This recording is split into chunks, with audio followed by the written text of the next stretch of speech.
మొత్తానికి బాబా వాడిని లాలించి స్నానం చేయించేసి తర్వాత వాడికి ఆహారం కూడా తినిపించారు Baba. Tea and bread, tea కొంచెం రొట్టి తినిపించారు. Baba then worked with him alone. తర్వాత లోపలి తీసుకెళ్ళి ఒంటరిగా ఏకాంతంగా ఆ మస్తు ఎదురుగుంటా బాబా కూర్చున్నారు. When session was over Keshav was in bliss. సరే బాబా దగ్గర నుంచి బయటికి రాగానే వాడు ఇంకా మహానందం మునిగిపోయి ఉన్నాడు వాడు ఆ mast. And before being return to his locality he asked Baba for a warm coat and 1 rupee. వెళ్ళిపోయేటప్పుడు బాబా గారి సెలవు తీసుకుంటూ, బాబా నాకు చలి ఎక్కువగా ఉంది, ఒక్క కోటు ఏదైనా వెచ్చగా ఉండేలాగా ఇవ్వగలరా, ₹1 కూడా నాకు ఇవ్వగలరా అని బాబాని అడిగాడు. Which he was given. ఇచ్చారు, వెంటనే బాబా ఇచ్చారు. In 1949 1 rupee had the buying power in India similar to what a dollar had in the US. 1949లో రూపాయి అంటే ఇప్పుడు యుఎస్ డాలర్కి ఎంతగా కొనుగోలు శక్తి ఉందో అంత శక్తి ఉండేది ఆ రోజుల్లో. ఆఫ్టర్వర్డ్ బాబా సెడ్, వాడు వెళ్ళిపోయిన తర్వాత మస్తు బాబా ఇలా చెప్పారు, if I really like anything it is 2 things, masts and children. ఈ విశాల విశ్వములో నాకు ఇష్టమైన వస్తువులు 2 ఉన్నాయి.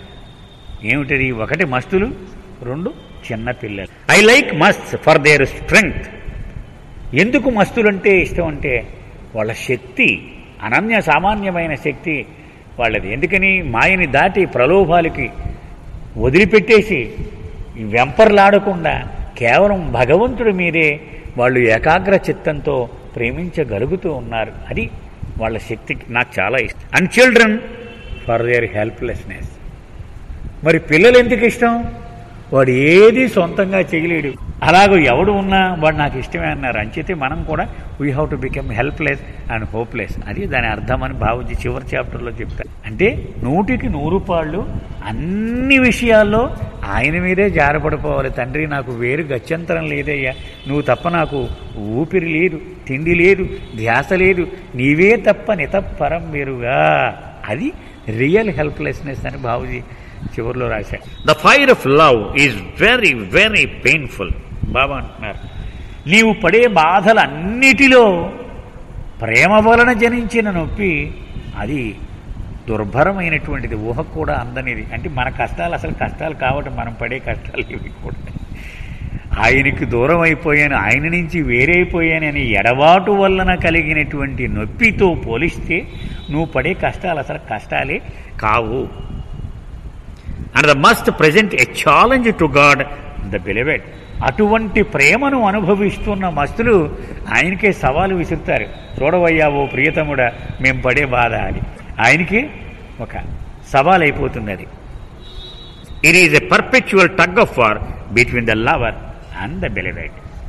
ప్రేమికుడికి ప్రియతముడికి నిరంతరము కొనసాగేటువంటి ఈ తాడు లాగేటువంటి ఆట ఉంటుంది. తాడుకి ఒక పక్క ఒక గ్రూపు, ఒక పక్క ఒక గ్రూపు లాగుతూ ఉంటారు. ఇలాగ నిరంతరాయంగా నడుస్తూ ఉంటుంది. బాబా రివీల్ ఫర్దర్, ఇంకా ఇలా చెప్పారు బాబా ఆ సందర్భంలో, it is not given to every one to be a lover of God. చాలా ప్రధానమైన విషయం ఇది. భగవత్ ప్రేమికుడు అయిపోవాలంటే ఏదో రోడ్డు మీద చాక్లెట్లు పంచిపెట్టినట్టుగా నేను పంచిపెట్టను, అంత సులభమైన వ్యవహారం కాదు సుమా.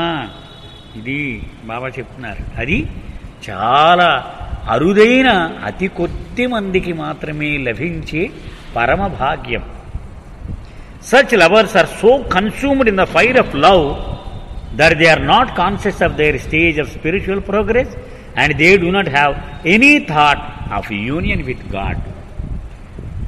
భగవంతుడి మీద నిజమైన ప్రేమను సొంతం చేసుకున్నవాడు ఎలా ఉంటాడో బాబా చెప్తున్నారు. వాడు ఆ ప్రేమలో మునిగి ఎంత పరవశించేస్తూ ఉంటాడయ్యా అంటే వాడు అసలు ఆధ్యాత్మికంగా ఏ భూమికలోకి వెళ్ళాడు అనేది వాడికి స్పృహలో ఉండదు. అలాగే భగవంతుడితో ఏకమైపోదాము అనే తపన కూడా ఉండదు, మునిగిపోయి ఉంటాడు ఆ ప్రేమను ఆస్వాదిస్తూ.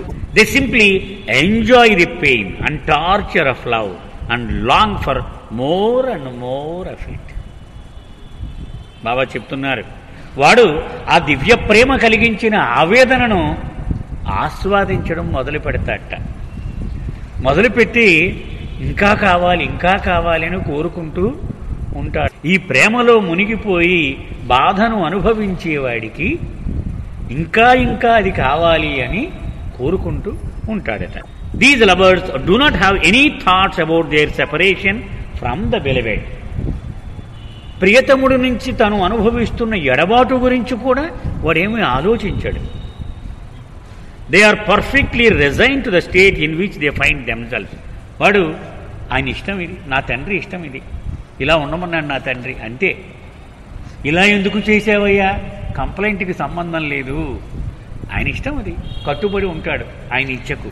And when their resignation reaches its climax ఈ the beloved who seeks union with him. చూసారా, ఆ ప్రేమ పరాకాష్ఠకు చేరిపోయినప్పుడు ప్రియతముడే తాతహపడతాట, వీడిని ఎప్పుడు కలిపేసుకుందాం, వీడిని ఎప్పుడు కలిపేసుకుందాం, వీడిని ఎప్పుడు కలిపేసుకుందామని.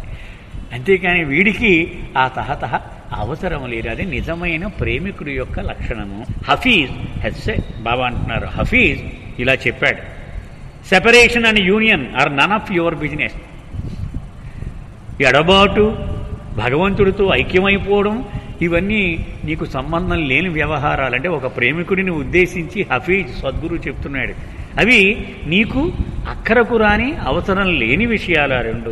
Seek only to resign your self utterly to the will of the beloved. నువ్వు ఏం కోరుకోవాలి, ప్రియతముడి ఇచ్ఛకు బద్ధుడై జీవించడానికి నీవు కోరుకోవాలి. అదే కావాలి నాకు, నీ ఇష్టం, ఏం చేస్తావో నీ ఇష్టం. When doctor Ghani asked how they must remain healthy despite living in the most unsanitary surroundings. ఆ సందర్భంగా ఘని బాబాను ఒక ప్రశ్న అడుగుతాను బాబా అని అడిగాడు. అడుగు అన్నాడు. అప్పుడు అడిగాడు, అంత అపరిశుభ్రమైన వాతావరణంలో మస్తులు ఉంటారు కదా, కానీ వాడికి ఎప్పుడు దగ్గు రాదు, తుమ్ము రాదు, ఎలర్జీలు రావు, జీర్ణం ఏమి తేడా ఉండదు, అతి భయంకరమైన జీవితం వాళ్ళు గడుపుతూ ఉంటారు, ఏమిటి కారణం బాబా అని అడిగాడు. బాబా ఎక్స్ప్లెయిన్, బాబా ఇలా చెప్పాడు, the mast as I have said present a challenge to the beloved.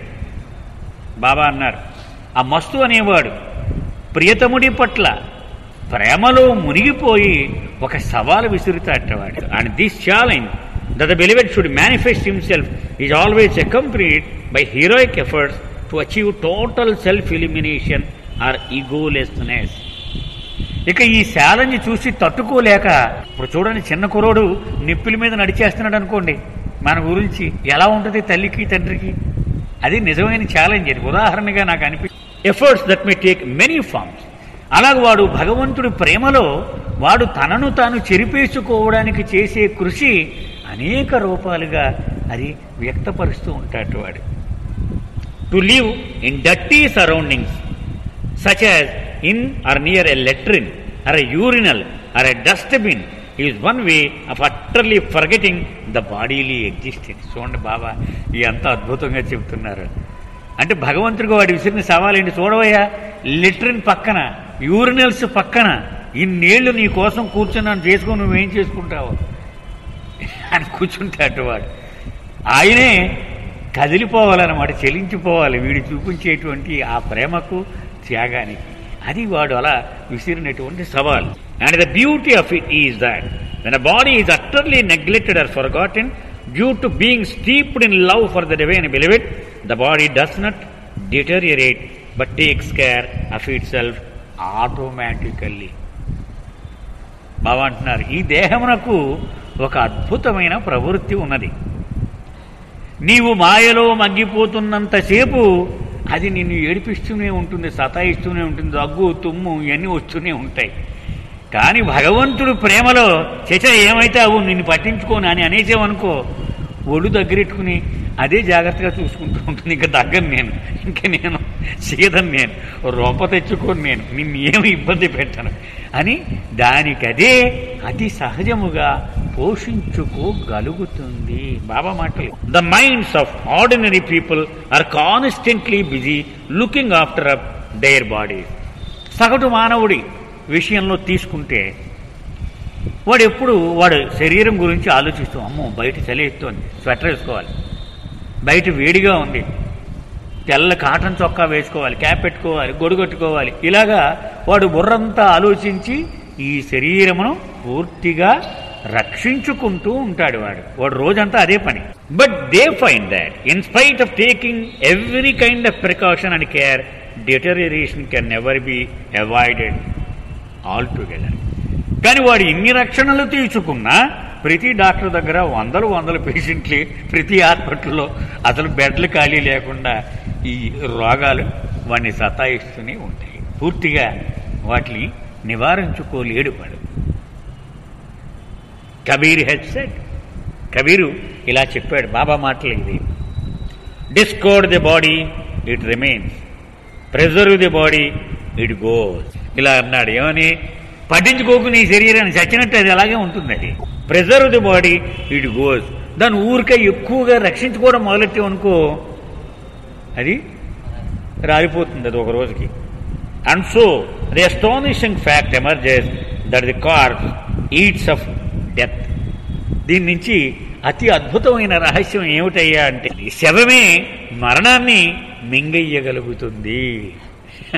అంటే ఈ దేహాన్ని పట్టించుకోకుండా శవంలాగా పడేస్తే ఆ చావును కూడా మింగేసి అది బతుకు కూర్చుంటుందట. ఆ దేహం దాన్ని అదే రక్షించుకోగలుగుతూ ఉంటుంది.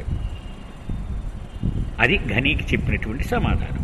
బాబా దెన్ టర్న్ టు గని అని గెస్చాడు. అప్పుడు గనీకి తిరిగి బాబా ఇలా అడిగారు, వాట్ ఈజ్ మోర్ డిఫికల్ట్? ఏది కష్టమో చెప్పు, నేను 2 విషయాలు చెప్తాను. To give up one's life or to lose one's life. అంటే తన జీవితాన్ని త్యాగం చేసేయడం ఇంకొకటి కోసం, అది గొప్పదా? లేకపోతే మన జీవితాన్ని మనం పోగొట్టుకోవడం, ఏది గొప్పది? ఈ రెండింటిలో మనంతటా మనం త్యాగము చేయడం అంటే పట్టించుకోకుండా అనమాట. టు గివ్ అప్, దాన్ని వదిలిపెట్టేయడం, అది గొప్పదా? లేక మన జీవితాన్ని పోగొట్టుకోవడం గొప్పదా? గనీ replied that losing one's life was more difficult. మనం జీవితాన్ని పోగొట్టుకోవడమే కష్టమైనది అని చెప్పారు. బాబా అగ్రీడ్. కరెక్ట్గా చెప్పేవారు బాబు నువ్వు అన్నారు బాబా. ఎందుకని గని సామాన్యుడు కాదు. Saying that many people can give up their lives on a sudden impulse, noble or otherwise. చాలామంది తమ జీవితాన్ని ఇలా బలి చేయగలరు. ప్రేమ కోసం ఆ అమ్మాయి దూకేరే అంటే వీడు దూకేసి చచ్చిపోనాకే చాలామంది సిద్ధంగా ఉంటారు. అలాగే ఒక దేశం కోసం కదా, ఏదైనా ఒక కారణం కోసం వాళ్ళు సడన్గా అప్పటికప్పుడు ఆవేశంలో అంతం చేసేసుకోగలిగిన వాళ్ళు ఎంతోమంది ఉంటారు. అది అంత పెద్ద కష్టము కాదు దీనితో పోలిస్తే. But to be resign continuously to the divine will is a rare attainment of very few such as Keshav. కానీ జీవిస్తూనే ఉండి ప్రతి నిమిషము భగవంతుని ఇచ్చకు లోబడి ఓడిపోతూ ఉండడము, అలాగే ప్రభు నీ ఇష్టం ఇదే అలాగే అని భరించడము అతి కొద్ది మంది మాత్రమే చేయగలరు. ఇప్పుడు వచ్చేడే మస్తు ఆ కేశవ్, వాడిలాంటి హీరోలు మాత్రమే ఇలా జీవించగలరు. బాబా ఎండెడ్ బై సేయింగ్, ఇలా చెప్పి అంతం చేశారు బాబా ఆ సందేశాన్ని. To lose one's life is to die by inches. Baba చెప్తున్నారు, ఒకసారి సూసైడ్ చేసుకోవడం లేకపోతే ఆత్మత్యాగం చేసేసుకోవడం నిమిషం, అది ఏం కష్టం కాదు. వీడి చచ్చిపోయాడు, అయిపోయింది. ఆ నిమిషంతో వాడికి బాధ ఏం లేదు. కానీ ఈ జీవితాన్ని ఫణంగా పెట్టి వీడి త్యాగం చేయడం అనేది మనం చూస్తే గనక రోజుకి ఇంత చూపని చావడం ఉంటుంది రోజుకి. Every second one suffers the poignant pain of ego elimination. ఉదాహరణ చెప్తున్నారు బాబా. వాడు జన్మలుగా పోగేసుకున్నటువంటి అహము వాడికి ఉంది. నినాళ్ళు అది ఏం చెబితే అదే చేసుకుంటూ వచ్చింది. దానికి చాలామని అయిపోయింది. దానికి ఎవరికి లొంగలేదు. ఈవేళ ప్రభు పాదాల దగ్గర తలకాయ పెట్టేశాం కదా, ఒక్కొక్క మొటికే మొత్తం ఉంటాడు రోజుకి. దాన్ని వదిలించడానికి ఓ సుత్తుతోటి ఒక్కొక్క దెబ్బ కొడుతూ ఉంటాడు ఆయన. దాన్ని అలా భరిస్తూ ఉండాలి. అంచేత ప్రతి క్షణము ప్రభు ఆ దెబ్బ వేస్తూనే ఉంటాడు. దెమ్మ తిరిగిపోతూ ఉంటుంది ఆ అహం వదిలించడానికి. ఎందుకంటే ఆయన దగ్గరికి వెళ్ళాక రిపేర్ మొదలెడతాడు కదా ఆయన. అంచేత రిపేర్ కోసం కొడుతూ ఉంటాడు. వీడు అలాగా భరించి దాన్ని సహిస్తూ ఉండాలి. Culminating in utter resignation to the divine will. ఇలా చేయాలంటే భగవంతుడి ఇచ్చక 100కి 100 కట్టుబడి ఉన్నవాడే చేయగలడు. అంతే కదా. మనం ఊహించండి ఒక్కసారి, మనం సర్వనాశనం చేసేసాడు అనుకోండి మన జీవితాన్ని, అయినా సరే నీ ఇష్టం ప్రభు అని నిలబడగలగాలంటే అది ఎంత భయంకరమైన కష్టము. షావక్ కొత్వాల్ ఉన్నాడు కదండి, మనం చదివామందరూ. హీ గివ్స్ ద ఓషన్ అనే బుక్లో. అందులో కొడుకు 22 ఏళ్ల కొడుకు ఎయిర్పోర్ట్లో పైలట్గా పనిచేసేవాడు యాక్సిడెంట్లో చచ్చిపోయాడు. యజమాని చచ్చిపోయాడు. ఇలాగా ఒకడు ఒకడు ఒకడు ఒకడు ఇలా చనిపోతూ ఉన్నారు. అప్పుడు యాక్సిడెంట్లో చచ్చిపోయాడు కొడుకు. మెహరాన్ చూడడానికి వచ్చిన బాబా శరీరం విడిచిపెట్టిన తర్వాత గట్టిగా కౌగులించుకుని ఏడ్చి చెప్పింది, మా బంధువులందరూ నన్ను తిడుతూ ఉన్నారు, బాబా బాబా బాబా బాబా అన్నావు, ఏమైనా చూసావా, సర్వనాశనం చేసేస్తున్నాడు, నేను ఒకటి ఒకటి లాగేస్తున్నాడని నిన్ను అని విమర్శిస్తున్నారు. అంటే పాపం మెహరా కూడా ఏడ్చింది, అయ్యయ్యో అని. అప్పుడు ఆవిడ అంది, కానీ నేను వాళ్ళని ఏమి లెక్క చేయను, వాళ్ళు చాటును అనుకుంటే అనుకోవచ్చు కాక నా ఎదురుగుంటే ఎవడన్నా అంటే వాడిని బయటికి ఇసిరేస్తానంది. నా తండ్రిని ఎవడు అన్నాకి సరిపోడు, నా కర్మ బాధ అనుభవించక తప్పదు. నా తండ్రి ఇప్పుడు అంత క్రూరుడు కాదు, అది నా కర్మ ఫలితమే. కానీ బాబాదాస్ అనేవాడు 9 ఏళ్ల పిల్లని సంకీర్తన చేస్తూ ఉండగా చనిపోయింది బాబా, కానీ నేను చేతుల్లో ఆ దేహాన్ని, ఆ శవాన్ని పట్టుకుని పాట కొనసాగించని బతికేసింది అన్నాడు. అందరూ శబాష్ శబాష్ అన్నారు. ఇది కాదు నా మిరకిల్ అంటే అన్నారు బాబా అని వీళ్ళ కేసు చూపించారు. హర్నవాజ్ వాళ్ళ కుటుంబం కేసు. వాళ్ళ ఇంట్లో యజమాని పట్టుకుపోయాను, ఆ కుర్రోని ఈ పైలట్ ఇందాక చెప్పుకున్న వాడిని పట్టుకుపోయాను, అయినా వాళ్ళు నా కాళ్ళు 2 అలాగే పట్టుకుని ఉన్నారు. అది నేను చేసేటువంటి మహత్తు. ఎంత కష్టం కలిగినా నా నామాన్ని తలుచుకుంటూ నా పాదాలని పట్టుకుంటూ భరించి ముందుకు సాగడం, అది నేను చేసేటువంటి గొప్ప మహత్తు. అంతటి ధైర్యాన్ని, అంతటి ఆ సాయాన్ని నేను ఇస్తూ ఉంటాను వాడికి. ఎందుకని తాత్కాలికమైన సాయం అవతార పురుషుడు చేయడానికి అది చవకబారు గిమ్మిక్ అవుతుంది. అది నీకు శాశ్వతమైన సాయమే చెయ్యాలి, అది ఆయన ఒక్కడే చేయగలడు. మిగిలిన గురువులందరూ ఇలా అని జబ్బు తగ్గించేయగలరు, కానీ నిన్ను ఆధ్యాత్మికంగా ముందుకు తీసుకెళ్ళి భగవంతుడి దగ్గరికి తీసుకెళ్ళాలంటే ఆయన ఒకరే చేయగలడు. అది ఇవ్వాలంటే ఈ చిన్న చిన్నవన్నీ క్షవరం చేసేస్తానన్నాడు ఆయన. నువ్వు చాక్లెట్లు అడుగుతూ ఉంటే అవి ఇవ్వను నేను, నీకు మొత్తం పర్మనెంట్ ఆరోగ్యం గురించి నేను చూస్తూ ఉంటాను నేను. The next morning Baba accompanied by the man took a walk to near by temple. ఆ పూనాలో ఒక బంగ్లాలో అద్దుకుంటున్న రోజులవి మనం చెప్పుకున్నాం కదా. మర్నాడు పొద్దుటే బాబా ఈ పురుషుల్ని వెంట పెట్టుకొని పురుష మండలిని ఆ దగ్గరలో ఒక దేవాలయం ఏదో ఉందన్న చూద్దాం పదండి అన్నారు. While there he indicated that this would be a suitable place to go into his seclusion. భలే ఉందిరా ఇక్కడ వాతావరణం, ఇక్కడ నేను ఏకాంత వాసనలో కూర్చుంటాను, బాగుంది ఇది, నాకు ఈ ప్రదేశం నచ్చింది నాకు అన్నారు Baba. In the afternoon Baba return and sequestered himself in inner chamber of the temple. మధ్యాహ్నం మళ్ళీ అక్కడికి వచ్చారు బాబా. అక్కడ లోపల ఒక రూమ్ ఏదో సెలెక్ట్ చేసుకున్నారట ఆయన, అందులో కూర్చున్నారు. During the 2 hours he remained inside. He told the men to keep all outsiders away. 2 గంటలు ఉంటాను నేను ఇక్కడ అన్నారు. 2 గంటలు బయట కాపలా కాసి బయట వాళ్ళు ఎవరు రాకుండా చూడమన్నారు. After completing his inner work Baba return to the bungalow where he played cards for a men for relaxation. 2 గంటలు అయిపోయాక పదం పోదాం బంగ్లాకన్నారు. అక్కడ తన మండలి వాళ్లతో కాసేపు కార్డ్స్ ఆడారు ఆట. On a morning of 19th July, Baba was out of sorts and complained to Kaka, Eric and Ghani. July 19 ఉదయాన్నే చాలా చికాగ్గా ఉన్నారు బాబా. చాలా అరుదుగా అలా ఉంటారండి బాబా. చాలా అసహనంగా ఉండి కాకా, ఎరిచ్, ఘని ముగ్గురిని పిలిచారు. Last night I could not sleep at all. రాత్రి ఒక్క క్షణం కూడా ఇలా కళ్ళు మూత పడితే ఒట్టు, అసలు నిద్రపోలేకపోయాను. కాకా kept his windows open, thereby allowing gusts of wind to make all sorts of noise which disturbed me. ఇగో ఈ కాకాగాడు ఉన్నాడే అంటే రాత్రి కాపలా కాచాడు అనమాట. వాడు కిటికీ తీసేసి వదిలేసాడు. ఆ గాలి జుమ్మని లోపలికి ఇసిరేసింది తెల్లవారులు. ఆ సౌండ్కి, ఆ గాలికి నాకు అస్సలు నిద్ర పట్టలేదు.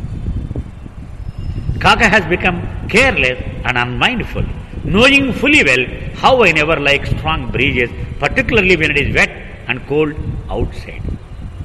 బాబా మొట్టమొదటి నుంచి ఆయన ప్రవృత్తి ఒకటి, మనం ఏ పుస్తకం చదివినా అందులో తెలిసిపోతూ ఉంటుంది. ఏమిటి? ఎంత ఒక్కైనా భరించేసేవాడు. తలల్లోంచి చెమటలు కారిపోతూ ఉండేవి అందరికీ. ఆయన మాత్రం కిటికీలు వేసి ఇదేసి దుప్పటి కప్పి అనేవారు. ఎంత వేడైనా భరించేవారు. గాలి మాత్రం ఆయనకి ఎప్పుడు చికాకి. అస్సలు నా సౌఖ్యం గురించి వాడు మర్చిపోయాడు పూర్తిగా.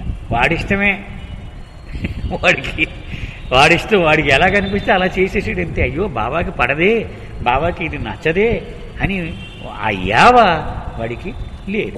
But he does not care and he's given me no end of trouble. వాడేం పట్టించుకోలేదు నా గురించి అసలు. ఇదిగో తెల్లవార్లు నిద్ర లేకుండా చేశాడు నాకు. He also took Eruch to task. ఇరిచిని కూడా మండిపడ్డారు బాబా. సాధారణంగా ఇరిచిని ఎప్పుడు ఏమనేవారు కాదు, కానీ ఆయన అంత చికాకులో ఉన్నారు. ఇరిచిని కూడా అన్నారు, ఫర్ చూసింగ్ సచ్ ఎ లవ్జీ బంగ్లా. చత్తునవరా బాబు, ఈ బంగ్లా గొప్పగా తీసావు. ఎక్కడ చూసినా కిటికీలు ఇలా తీసేస్తే మీద పడిపోతుంది ఈ గాలి అంతా.